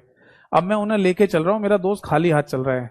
चलो ठीक है, वो मेरे साथ चल देता है, यही बहुत बड़ी बात है, तो मैं उसे सामान पकड़ाऊं क्यों? मेरे दिल से ये बात नहीं आ रही कि मैं उसे सामान पकड़ा दूं, उसके ऊपर बोझ डाल दूं। तो मैंने सारे बैग सारे थैले अपने हाथ में ले रखे हैं और मैं चल रहा हूं। ठीक है जी। अब अचानक है ना मेरे को पता चला कि मेरे जूते के फीते खुल गए हैं, लेसेस खुल गए हैं। अब दोनों हाथों में बैग लेकर मैं उन फीतों को तो नहीं बांध सकता और सामान को मेरे को जमीन पर भी नहीं रखना, तो मैं क्या बोलूंगा? भाई कुछ देर के लिए इन थैलों को, इन बैग्स को पकड़ ले। उसने कहा हाँ ठीक है मैं पकड़ लूंगा, जूते के फीते बांध ले। जैसे ही मैंने जूते के फीते बांधे, उस बैग से थैलों को अपने हाथ में फिर से ले लिया। तो यहां हमें यह पता चला कि मेरे साथ एक व्यक्ति चल रहा है जो अगर मुझे कभी जरूरत पड़े तो मैं किसी डाटा को उसके हाथों में भी रख सकता हूं, उसके पास भी रख सकता हूं, और जब जरूरत पड़ेगी उससे वापस ले लूंगा। तो इसको ऐसे ही समझ लीजिए कि हमारे कंप्यूटर के सीपीयू में एक पार्ट है एएलयू। एएलयू हूं मैं, और एएलयू के लिए सपोर्ट करने का काम करता है एक्यूमुलेटर नाम का रजिस्टर। यानी जो मेरा दोस्त मेरे साथ हमेशा चल देता बाजार, उसको एक्यूमुलेटर के नाम से बोलेंगे। अब समझ में आ गई बात? इसको ऐसे समझिए, इसको आप ऐसे समझिए, हमारे कंप्यूटर में सीपीयू के अंदर जितने भी अरिथमेटिक ऑपरेशंस होते हैं, अंक गणितीय ऑपरेशन होते हैं, वो सारे कहां पर डन होते हैं? एएलयू के अंदर। तो ये सपोज दैट एएलयू है हमारे सीपीयू के अंदर, अरिथमेटिक लॉजिक यूनिट। अब आपने कंप्यूटर को, आपने सीपीयू को ये बोला कि बेटा तुम 2 + 3 करके बताओ क्या आंसर आएगा, क्या रिजल्ट आएगा। तो ये जो कैलकुलेशन है ना, ये एएलयू के अंदर पहुंची होगी, यानी कि 2, या फिर ऐसा कर लो, आपने कंप्यूटर को बोला या सीपीयू को बोला कि 2 + 3 + 5 करके बताओ क्या आंसर आएगा। तो एएलयू के अंदर सबसे पहले क्या वैल्यू गई? 2। ठीक है जी। और फिर आपने बताया कि प्लस करना है इसका। ठीक है जी। अब एएलयू के अंदर हमें वैल्यू भेजनी पड़ेगी 3। तो ये क्या करेगा? इस वैल्यू को भेज देता है बेटा एक्यूमुलेटर के अंदर, क्योंकि इसे अपने अंदर एक और नई वैल्यू को स्टोर करना है। तो ये 2 भेज देगा यहां पर और 3 वैल्यू को अपने अंदर एंटर करने देगा। फिर ये देखेगा कि इन दोनों में क्या होना था? प्लस होना था। तो अब इस वैल्यू को यहां से हटाकर और इन दोनों का फाइनल रिजल्ट यहां लिख दिया जाएगा, दैट इज 5। इसको माइनस मत समझना, ये मैंने ऐसे कनेक्शन दिखाया बस। ठीक है जी। अब क्या लगा हुआ है? प्लस, यानी कि अगला ऑपरेटर भी क्या है? प्लस करना है। बट एएलयू के अंदर तो एक ही वैल्यू आ सकती है, तो इस वैल्यू को भी ये क्या करेगा? फाइनली फिर भेज देगा एक्यूमुलेटर के अंदर और नई वैल्यू को अपने पास बुला लेगा। क्या करना था? प्लस करना था, तो दोनों को जोड़ के अब एक वैल्यू अपने पास रख लेगा और वो होगी फाइनल 10 वैल्यू। यानी मोटा मोटा आप ऐसे समझ सकते हैं कि एएलयू नाम के इस पार्ट में एक ही वैल्यू एक बार में जाती है, और अगर कोई दूसरी वैल्यू इसमें आनी होगी और पहली वाली वैल्यू को इसे थोड़ी देर के लिए बाहर रखना है, तो एक्यूमुलेटर नाम के रजिस्टर में रख देता है और जब जरूरत पड़ती है वापस बुला लेता है। तो इस तरीके से सीपीयू के अंदर एएलयू और एक्यूमुलेटर नाम का रजिस्टर आपस में मिलके काम कर रहे होते हैं। तो तो इससे क्या पता चला हमें कि एक्यूमुलेटर नाम का रजिस्टर एएलयू के लिए एक टेम्पररी होल्डिंग का काम करता है। यस और नो? यस। लिख लो बस इस बात को, लिख लीजिए। It works as a temporary holding for ALU. Temporary holding for ALU, Hindi में लिखा जाएगा यह एएलयू के लिए अस्थायी भंडारण का कार्य करता है। अस्थायी भंडारण का कार्य करता है। बताइए समझ में आ गई बातें? नहीं तो टोटल मिला के ना हमारे सामने 7 रजिस्टर थे और उन 7 रजिस्टर के बारे में ना मैंने जानकारी आपको दे दी है। इनसे ना एग्जाम में क्वेश्चन पूछ लिए जाते हैं। क्वेश्चन की भाषा है ना आगे पीछे ऊपर नीचे करके पूछी जाएगी। मीन वही होगा जो मैंने आपको यहाँ पर लिखवाया है। समझ में आ गई बात? नोट कर लीजिए, कोई डाउट है तो पूछिए।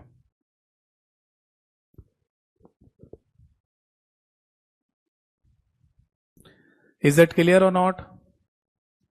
आदेश राघव जी, आप है ना क्लास खत्म होने दीजिए, उसके बाद जो आप पूछ रहे हैं इस टॉपिक से हटके वो क्लास के लास्ट में पूछेगा, ठीक है? अभी केवल वही डाउट पूछो जो टॉपिक चल रहा है। ये बात समझ में आ गई सभी को? अब देखो एक बात अब दिमाग में आ रही है कि सर ये बताइए कि जो सीपीयू के अंदर 7 रजिस्टर का कॉन्सेप्ट है, ये शुरुआत से लेकर अभी तक यही चला आ रहा है? कभी इसमें कोई चेंज या बदलाव नहीं हुआ है? कभी सीपीयू में 7 की जगह 8 रजिस्टर नहीं हुए? टेक्नोलॉजी धीरे धीरे बढ़ रही है, तो शुरुआत से लेकर आज तक यही कॉन्सेप्ट है? तो आंसर है नहीं, बदलाव हुआ है। जैसे एक छोटा सा एग्जांपल मैं आपको बता रहा हूँ कि इलोन मस्क का नाम आपने सुना ही होगा, है ना? उसने एक नया कारनामा करके दिखा दिया, उसकी कंपनी स्पेस एक्स ने, कि जो रॉकेट अंतरिक्ष में भेजे जाते थे वो एक बार चले गए तो फिर बेकार हो जाते थे।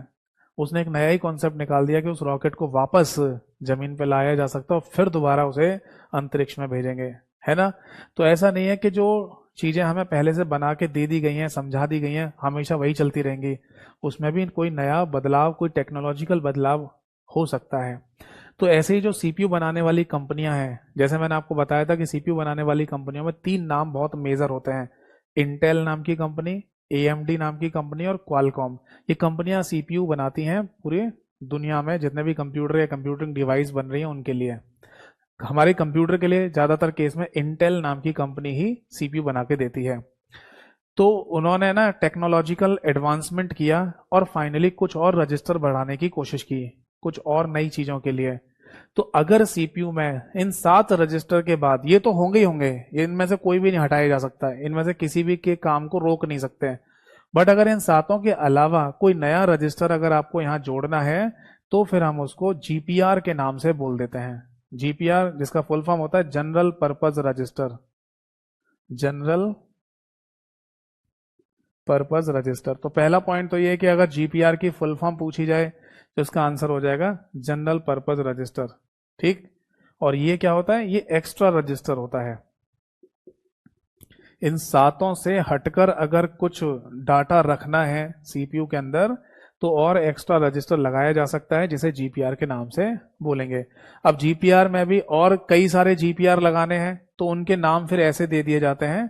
जैसे मान लो आपको किसी डाटा को रखने के लिए जीपीआर लगाना है, एक नया एक्स्ट्रा रजिस्टर लगाना है, तो उसको जीपीआर 1 बोलेंगे। फिर एक और नया रजिस्टर चाहिए तो उसको फिर जीपीआर 2 बोलेंगे। एक और नया रजिस्टर चाहिए तो फिर उसको जीपीआर 3 बोलेंगे, और एंड सो ऑन। यानी कि किसी भी सीपीयू बनाने वाली कंपनी को इन 7 रजिस्टर के अलावा कुछ एक्स्ट्रा रजिस्टर्स अपने सीपीयू में लगाने हैं, कॉन्सेप्ट देना है, तो फिर वो जीपीआर 1, जीपीआर 2, जीपीआर 3 के नाम से रजिस्टर ऐड करते जाते हैं। समझ में आ गई बात? नोट कर लीजिए, कोई डाउट है तो पूछिए। तो फाइनली है ना, मैंने आपको सीपीयू यानी कि सेंट्रल प्रोसेसिंग यूनिट के बारे में पूरा कॉन्सेप्ट समझा दिया। सीपीयू अब हमें क्लियरली समझ में आ चुका है कि सीपीयू होता क्या है। ठीक है भाई, नोट कर लीजिए। समझ में आ गया ना?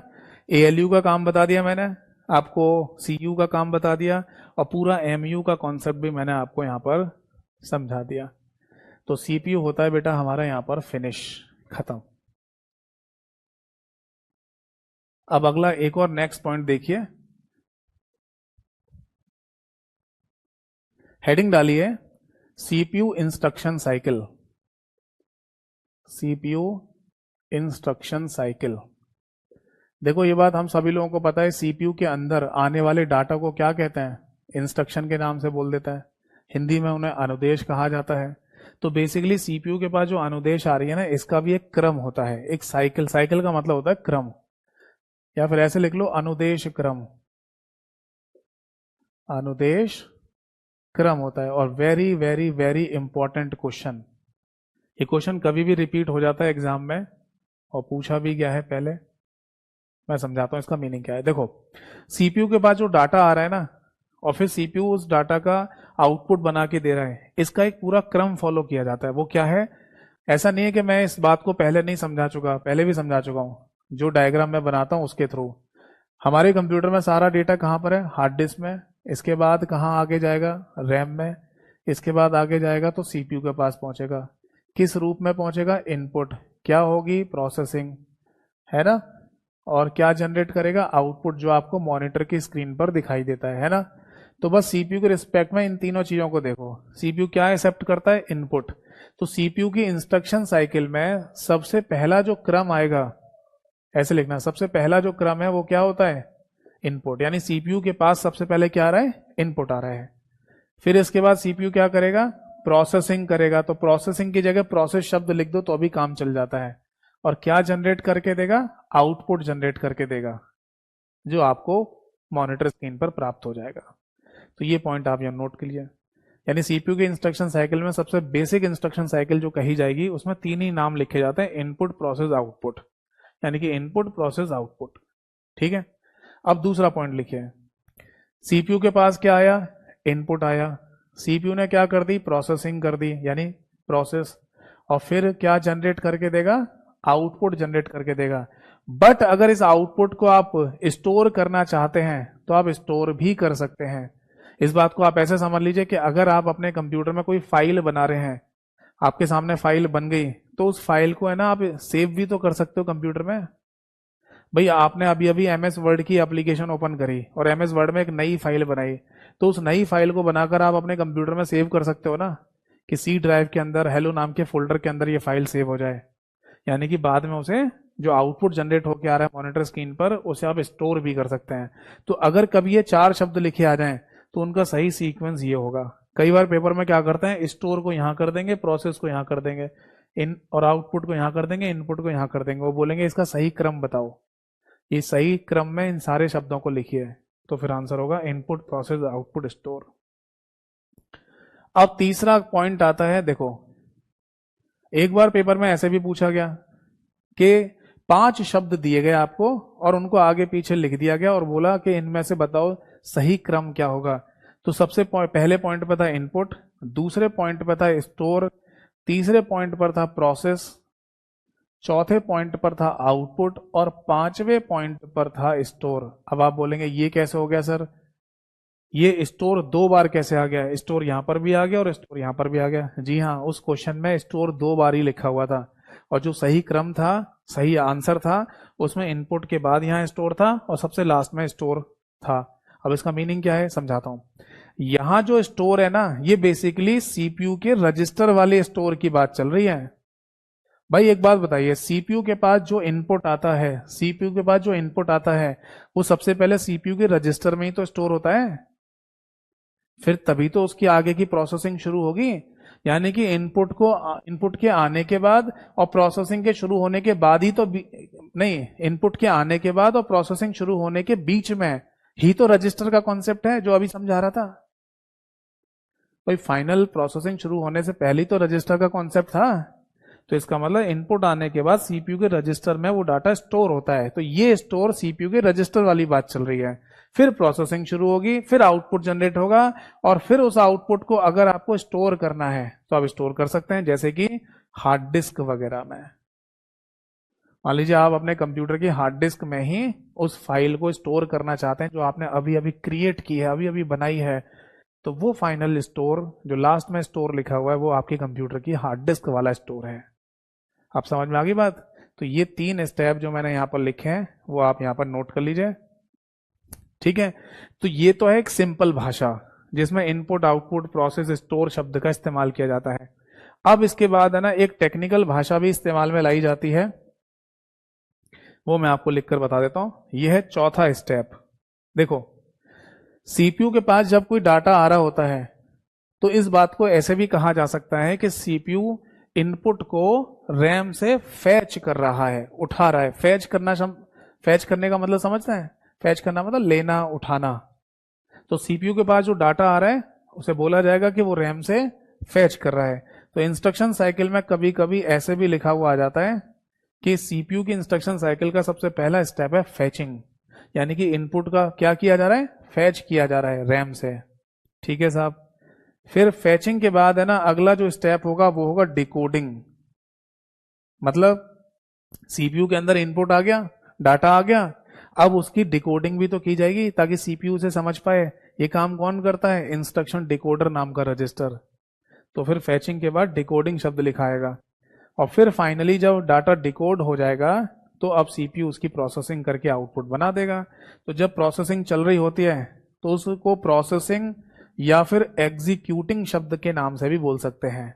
एग्जीक्यूटिंग या प्रोसेसिंग दोनों का मतलब सेम ही है। और जब एग्जीक्यूटिंग हो जाएगी, आउटपुट जनरेट होके आ जाएगा, तब हम उस आउटपुट को चाहे तो स्टोर भी कर सकते हैं, जिसको स्टोरिंग के नाम से बोल दिया जाता है। एक और नया स्टेप हमें यहां पर पता चल गया, नोट कर लीजिए, कोई डाउट है तो पूछिए। देखो, फर्स्ट सेकंड थर्ड तो ये सिंपल है। जब सीपीयू को आप देख रहे हैं और वहीं के वहीं कंसीडर करें कि इनपुट आ रहा है, प्रोसेसिंग हो रही है और स्टोर हो रहा है, आउटपुट बन रहा है, वो सब ये हो गए। बट अगर सीपीयू के अंदर की बात करें तब वहां पर इन शब्दों के द्वारा भी हम सीपीयू की इंस्ट्रक्शन साइकिल को समझा सकते हैं कि सीपीयू सबसे पहले डाटा को फैच करता है, फिर सीपीयू के लिए उस डाटा को डिकोड किया जाता है, फिर एग्जीक्यूशन शुरू होता है, और फिर जो आउटपुट जनरेट हुआ होगा उसका आप स्टोरिंग भी कर सकते हैं, यानी स्टोर कर सकते हैं उसे। नोट कर लीजिए, कोई डाउट है तो पूछिए।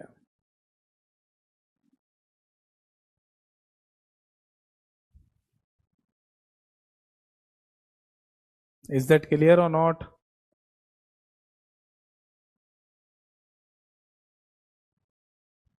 ठीक है। अब जैसे एक बच्चे ने पूछा है कि सर ये क्वेश्चन कैसे आएगा, मैंने अभी तो बताया था, ये शब्द है ना आगे पीछे लिख कर दे देता है और बोलते हैं कि बताओ इसका सही क्रम क्या होगा। बस आपको सही क्रम में ऐसे लिखना है। चलिए, तो ये फाइनली सीपीयू और इसकी इंस्ट्रक्शन साइकिल के जो स्टेप्स होते हैं वो मैंने आपको लिखवा दिए। आप इनको याद कर लीजिए, एग्जाम में आए तो 1 नंबर पक्का कर लीजिए, ठीक है भाई। अब अगला एक और पॉइंट डालिए, दैट इज डीएमए। ये भी एक इंपॉर्टेंट पॉइंट होता है। डीएमए का फुल फॉर्म होता है बेटा direct memory access. Direct memory access क्या मीनिंग है इसका? देखो, हमारे कंप्यूटर का जो ब्रेन यानी कि दिमाग है ना, इसके ऊपर लोड बहुत ज्यादा होता है, बहुत लोड है इसके ऊपर। और दूसरी बात, हम ये भी चाहते हैं कि सीपीयू आइडल कंडीशन में ना रहे, यानी खाली ना बैठे, इसे खाली नहीं छोड़ना। ऐसे मजदूर नहीं होते आप सुबह सुबह कभी किसी मजदूर को किसी काम के लिए पकड़ के लाओ, शाम को भले ही उसको पैसे देंगे, बट आप बिल्कुल भी ये नहीं चाहते कि वो मजदूर 1 मिनट के लिए भी खाली बैठे। उसका जो लंच टाइम है उसमें भी आप सोचते हो कि जल्दी कर भाई, काम कर। ऐसे ही होता है ना, अक्सर लोगों की यही मेंटेलिटी होती है। कोई भला आदमी हो तो भले ही थोड़ा उसको टाइम वाम दे दे कि हाँ जी कर ले, आराम कर ले। बट ज्यादातर लोगों की सोच यही होती है कि अगर कोई मजदूर हम लेके आए हैं तो वो मजदूर है ना पूरे दिन काम करे, तब जाके शाम को पैसे ले। तो उसी तरीके से समझ लो कि हमारा सीपीयू भी एक ऐसा मजदूर है कंप्यूटर का, भले ही दिमाग है बट मजदूर है जिसे हम खाली नहीं छोड़ना चाहते। तो इस पर इतना लोड डाल दिया जाता है, कई बार ये भी उस लोड को पूरा ले नहीं पाता। तब उस केस में ना हमारे कंप्यूटर में एक और, ये समझ लो, एक और नया दिमाग दिया गया है जिसको डीएमए के नाम से बोलते हैं। क्या मतलब है, समझाता हूं। मैंने आपको बताया कि हमारे कंप्यूटर में सारा डेटा परमानेंटली कहां पर स्टोर है? हार्ड डिस्क में। इसके बाद डेटा आगे जाता है तो कहां पहुंचता है? रैम के अंदर। रैम के बाद आगे जाएगा तो कहां पहुंचेगा? सीपीयू के पास, सेंट्रल प्रोसेसिंग यूनिट के पास। इनपुट के रूप में सीपीयू के द्वारा प्रोसेसिंग होगी और एक आउटपुट जनरेट होगा जो आपको मॉनिटर की स्क्रीन पर दिखाई देता है ना बेटा? समझ में आ गई बात? तो अब यहां पर सीपीयू के ऊपर अगर लोड ज्यादा है तो यहां एक डीएमए कंट्रोलर लगा दिया जाता है, इसे बोलते हैं डायरेक्ट मेमोरी एक्सेस कंट्रोलर। ये बेसिकली है ना एक तरीके का प्रोसेसर ही होता है, सीपीयू ही होता है एक तरीके का। तो आप यहां पर लिख लीजिए जस्ट लाइक ए प्रोसेसर, यानी सीपीयू की तरह ही। भाई हमारे सीपीयू का एक दूसरा नाम प्रोसेसर भी तो होता है ना, तो आप ऐसे लिख लो प्रोसेसर की तरह, प्रोसेसर की तरह ही यहां पर होता है। तो अब होता क्या है कि जैसे ही है ना रैम में कोई डाटा आया, अब उस रैम से डाटा कहां पहुंचेगा, सीपीयू में। तो सीपीयू में ना भेज कर है ना उसे भेज दिया जाता है डीएमए कंट्रोलर के पास। और ये डीएमए कंट्रोलर भी है ना एक आईसी चिप ही होती है जो हमारे कंप्यूटर के मदरबोर्ड पर लगी हुई है। ठीक है, सीपीयू जैसे एक आईसी चिप है, वैसे डीएमए कंट्रोलर भी एक आईसी चिप होती है। और फाइनली सीपीयू को बाईपास करते हुए आउटपुट मॉनिटर स्क्रीन पर दिखा दिया जाता है। तो अगर कभी एग्जाम में पूछा जाए कि डीएमए क्या होता है, तो डीएमए बेसिकली हमारे सीपीयू को बाईपास करने की एक तकनीक है। डीएमए कंट्रोलर नाम का एक प्रोसेसर ही होता है जो हमारे कंप्यूटर में एक्स्ट्रा लगाया जाता है ताकि सीपीयू के कुछ काम को हल्का किया जा सके। तो बस एक ही पॉइंट बनता है यहां पर, लिख लीजिए सीपीयू को बाईपास करने की तकनीक, बाईपास करने की तकनीक या टेक्नोलॉजी को ही क्या बोलते हैं, हम डीएमए के नाम से बोल देते हैं। ठीक है, नोट कर लीजिए, कोई डाउट है तो पूछिए। मुद्दे की बात ऐसे समझ लो, बस डीएमए का सिंपल सा मतलब है कि सीपीयू के काम को हल्का करना। सीपीयू पर लोड जब ज्यादा हो जाएगा तो उसको हल्का करने के लिए डीएमए कंट्रोलर, जो कि बिल्कुल सीपीयू के जैसे काम करता है, उसके थ्रू फिर आउटपुट जनरेट करके मॉनिटर पे दिखा दिया जाता है। समझ में आ रहा है? चलिए अब अगला पॉइंट लिखिए, इस चैप्टर को आज ही खत्म कर देते हैं। नेक्स्ट पॉइंट है दैट इज, अब लिखिए एसएमपीएस। एसएमपीएस के बारे में मैंने स्टार्टिंग में थोड़ा बताया था आपको, थोड़ा सा और सुन लीजिए। देखो एसएमपीएस हमारे कंप्यूटर के अंदर लगा होता है, जिसे स्विच्ड मोड पावर सप्लाई के नाम से बोला जाता है। स्विच्ड मोड पावर सप्लाई, ये इसका फुल फॉर्म है। बाकी इसे ना दूसरे शब्दों में switched mode regulator, switched mode regulator के नाम से भी बोला जाता है, और कई बार इसको केवल और केवल स्विचर के नाम से भी बोल देते हैं, स्विचर। तो इसके तीनों ही सिनोनिम्स है, यानी तीनों में से कोई भी नाम आप इसको बोल सकते हैं, बट एसएमपीएस की फुल फॉर्म यही होगी, स्विच्ड मोड पावर सप्लाई। मैंने पहले भी बताया था, थोड़ा सा रिवाइज कर लो, कि जब हमारे कंप्यूटर में इलेक्ट्रिसिटी पावर सप्लाई आती है, हमारे कंप्यूटर में इलेक्ट्रिसिटी यानी कि जब बिजली आ रही होती है, तो उस बिजली का नाम होता है एसी, यानी कि ऑल्टरनेटिंग करंट। और हमारा कंप्यूटर है एक इलेक्ट्रॉनिक डिवाइस, एक डिजिटल डिवाइस, तो इसको चाहिए होता है डायरेक्ट करंट यानी कि डीसी। तो बीच में हम क्या करते हैं कि एसएमपीएस लगा देते हैं, स्विच्ड मोड पावर सप्लाई, जो कि इस ऑल्टरनेटिंग करंट को डीसी में बदल देता है। और फिर वो डीसी करंट हमारे पीसी यानी कि हमारे पर्सनल कंप्यूटर में फ्लो करा दिया जाता है। ठीक है ना? तो यहां पर डीसी का मतलब क्या है बेटा, डायरेक्ट करंट, डायरेक्ट करंट। तो एक बहुत लो वोल्टेज का डायरेक्ट करंट होता है ये। और एसी का मतलब होता है alternating current, alternating current. AC का मतलब एयर कंडीशनर मत समझ लेना, जो हमारे घर में एसी ठंडा कमरा रखने के लिए यूज में लाया जाता है।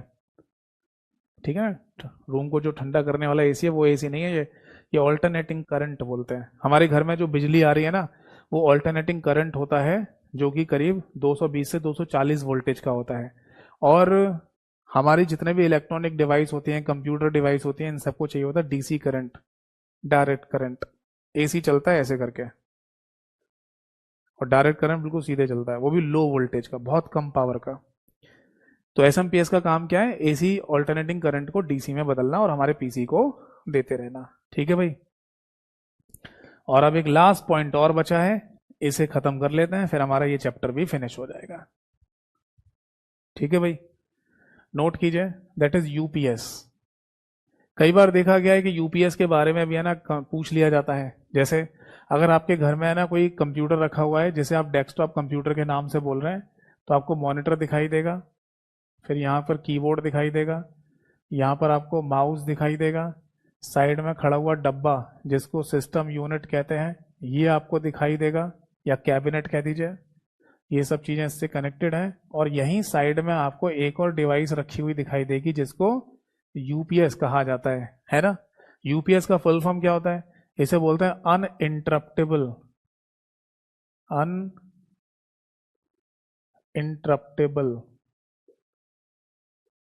Power supply. ठीक है, वैसे तो इसकी फुल फॉर्म यही होती है अनइंटरप्टेबल पावर सप्लाई, बट कभी कभी अनइंटरप्टेड पावर सप्लाई भी बोल दिया जाता है। दोनों ही नाम ध्यान रखना, अनइंटरप्टेबल पावर सप्लाई या अनइंटरप्टेड पावर सप्लाई। मेरे हिसाब से दोनों एक बार में ऑप्शन में नहीं आएंगे। अगर आते हैं तो फिर इसको टिक कर देना, ऐसे नहीं आएंगे, और दोनों में से कोई एक भी आए तो आंसर टिक कर देना। अब यूपीएस है ना, हमारे कंप्यूटर के साथ आपने देखा होगा रखा हुआ होता है। मैं लैपटॉप की बात नहीं कर रहा, मैं केवल नॉर्मल डेस्कटॉप कंप्यूटर की बात कर रहा हूँ।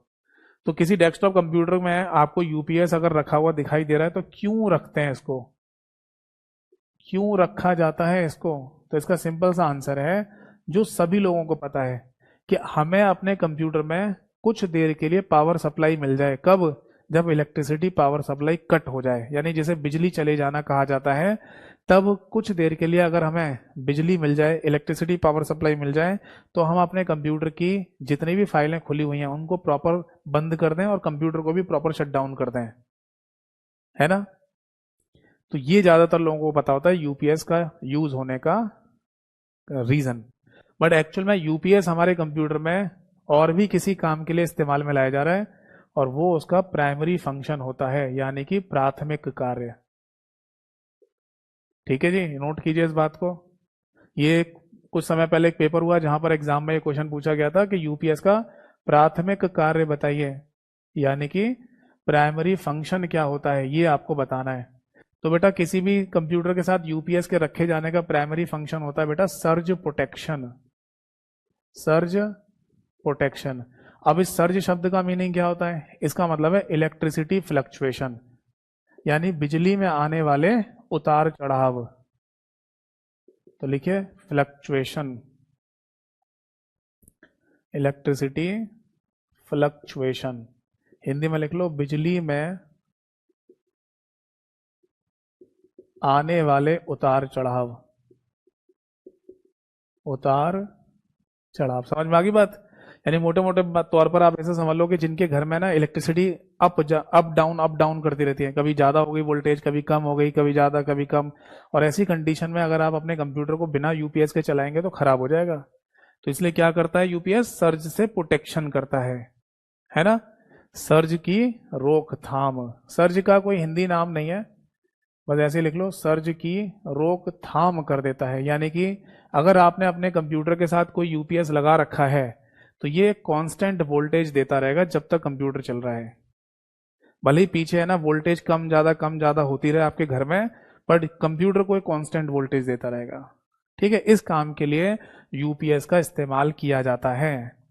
अब इसमें एक और फंक्शन दे दिया गया है एज अ बैटरी वाला, और उसको हम यूपीएस का सेकेंडरी फंक्शन के नाम से बोलते हैं। और लोगों को लगता है कि यूपीएस लगाए जाने का प्राइमरी फंक्शन ही सेकेंडरी फंक्शन है, ऐसा नहीं है। आप समझ में आई बात या नहीं? अगर किसी भी कंप्यूटर के साथ यूपीएस लगाया गया है तो उसका सेकेंडरी फंक्शन है ये, और वो है दैट इज पावर बैकअप।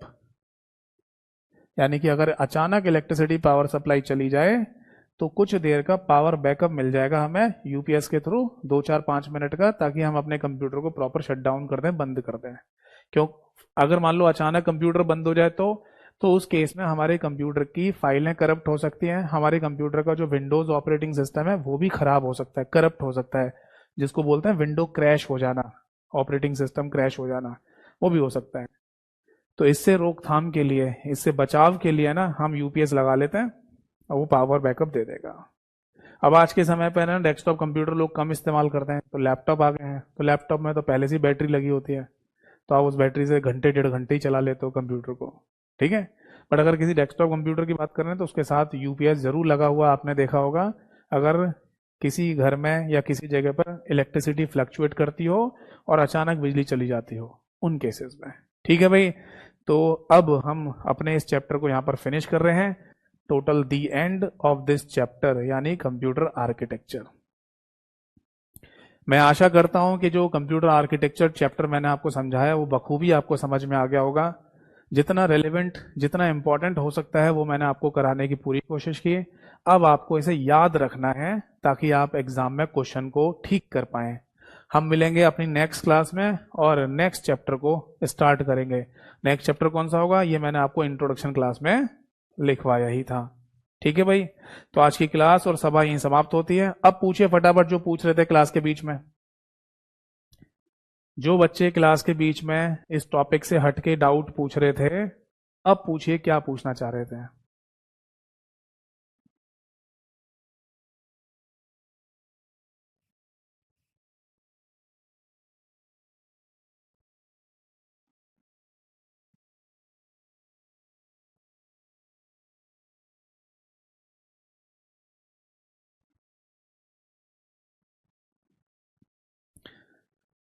देखा जी, मैं इसीलिए ना क्लास के बीच में टॉपिक डिस्टर्ब नहीं करता कभी, क्योंकि मुझे पता है कुछ लोग है ना क्लास में शुरू से नहीं आते। वो क्लास में आते हैं बिल्कुल बीच में, जब उनका मन करता है, और फिर वो अचानक से है ना गायब हो जाएंगे अपना कमेंट लिखकर। अगर मिल गया आंसर तो ठीक है, नहीं तो भागो। तो यार इससे है ना और बच्चों का भला मतलब बुरा क्यों किया जाए, क्योंकि वो बच्चे तो आराम से सुन रहे हैं ना, हम अपना टॉपिक डिस्टर्ब क्यों करें। इसलिए मैं क्लास के बीच में जनरल डिस्कशन नहीं करता हूँ, ठीक है। अब बच्चों का कमेंट आ गया कुछ का। एक बच्चे ने लिखा सर घरों में कौन सा करंट आता है। देखो हमारे घर में जो बिजली सप्लाई आ रही है ना उसको एसी बोलते हैं, ऑल्टरनेटिंग करंट, जो कि करीब 220 से 240 वोल्टेज के बीच का रहता है। कभी 220 से 240 के बीच में फ्लक्चुएट करता रहता है, ठीक है। और जितनी भी हमारी इलेक्ट्रॉनिक डिवाइसेज हैं, जैसे हमारा स्मार्टफोन ही ले लीजिए, तो स्मार्टफोन भी है ना एक इलेक्ट्रॉनिक डिवाइस है, और इसको भी एक डायरेक्ट करंट की आवश्यकता होती है, डीसी की, और वो भी लो वोल्टेज का, 10 से 20 वोल्टेज का बस। तो जो आप मोबाइल फोन का चार्जर बोर्ड में लगाते हो ना, तो वो वहां पर क्या करता है, एसी को डीसी में बदल देता है, वो भी 10 से 20 वोल्टेज का। तभी आप अपने मोबाइल फोन को कनेक्ट करके चार्ज कर पा रहे हैं।